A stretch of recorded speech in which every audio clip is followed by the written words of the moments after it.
86 మంది రాజులను బంధించిన క్రూరుడు, సాక్షాత్తు కృష్ణుడినే ఎదిరించిన బలశాలి జరాసంధుడి చావు వెనక ఉన్న ఆ వింత రహస్యం మీకు తెలుసా? పదండి, మహాభారతంలోని ఈ అద్భుత ఘట్టంలోకి వెళ్దాం.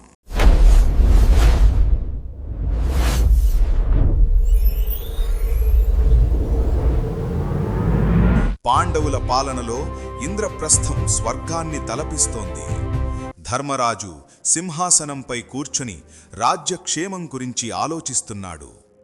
మహర్షులు, మంత్రులు యుధిష్ఠిరుడిని రాజసూయ యాగం చేయమని ప్రోత్సహిస్తున్నారు. చక్రవర్తి పదవిని అధిష్ఠించాలనే సంకల్పం ధర్మరాజులో కలుగుతోంది. తన సందేహాలను తీర్చుకోవడానికి ధర్మరాజు శ్రీకృష్ణుడిని ఆహ్వానిస్తాడు. కృష్ణుడు అశ్వములతో కూడిన రథంపై వేగంగా ఇంద్రప్రస్థానికి చేరుకుంటాడు. కృష్ణుడు జరాసంధుడి గురించి వివరిస్తాడు. మగధ రాజ్యంలో వందలాది మంది రాజులను బంధించి వారిని బలి ఇవ్వాలని చూస్తున్న జరాసంధుడి భీకర రూపాన్ని చూపిస్తాడు.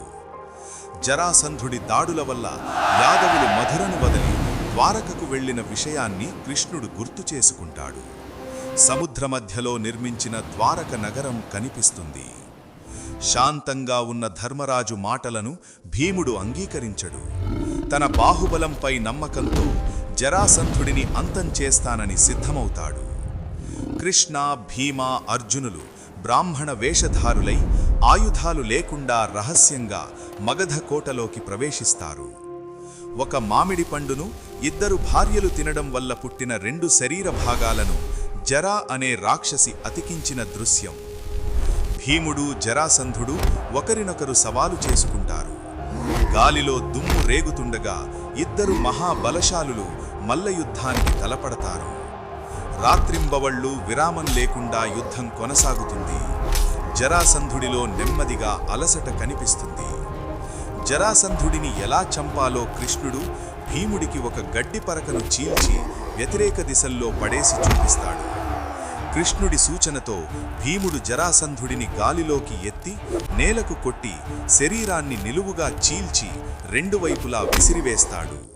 జరాసంధుడు మరణించగానే మగధ రాజ్యంలో ఉన్న చీకటి బందీఖానా ఇనుప ద్వారాలు తెరుచుకుంటాయి. కొన్నేళ్లుగా బందీలుగా ఉన్న 86 మంది రాజులు బయటకు వస్తారు. విముక్తులైన రాజులందరూ శ్రీకృష్ణుడి పాదాలకు నమస్కరిస్తారు. తమను ఆ మృత్యువు నుండి కాపాడినందుకు కృతజ్ఞతలు తెలుపుతారు. జరాసంధుడి కుమారుడైన సహదేవుణ్ణి పిలిపించి అతడికి భయం పోగొట్టి మగధ రాజ్యానికి కొత్త రాజుగా పట్టాభిషేకం చేస్తారు. విజయం సాధించిన కృష్ణ, భీమ, అర్జునులు అపారమైన ధన కనక వస్తు వాహనాలతో తిరిగి ఇంద్రప్రస్థానికి బయలుదేరుతారు. తన తమ్ముళ్ళు క్షేమంగా తిరిగి రావడం చూసి ధర్మరాజు ఆనందంతో ఉప్పొంగిపోతాడు. వారిని ఆలింగనం చేసుకుని తన సంతోషాన్ని వ్యక్తం చేస్తాడు. జరాసంధుడి అడ్డంకి తొలగిపోవడంతో మంగళ వాయిద్యాల మధ్య అత్యంత వైభవంగా రాజసూయ యాగం మొదలవుతుంది. దేశదేశాల నుండి ఋషులు, రాజులు తరలివస్తారు. సభలో అందరికంటే గొప్ప వ్యక్తికిచ్చే అగ్రపూజ ఎవరికివ్వాలనే చర్చ జరుగుతుంది. భీష్ముడి సూచన మేరకు ధర్మరాజు శ్రీకృష్ణుణ్ణి ఎంచుకుంటాడు. కృష్ణుడికి అగ్రపూజ చేయడం చూసి చేది దేశపు రాజు శిశుపాలుడు ఓర్చుకోలేకపోతాడు.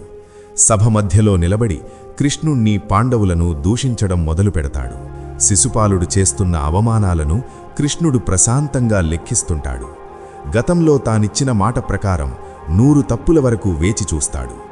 101వ తప్పు చేయగానే కృష్ణుడి వేలి నుండి సుదర్శన చక్రం మెరుపు వేగంతో బయటకు వస్తుంది. సభంతా వెలుగుతో నిండిపోతుంది.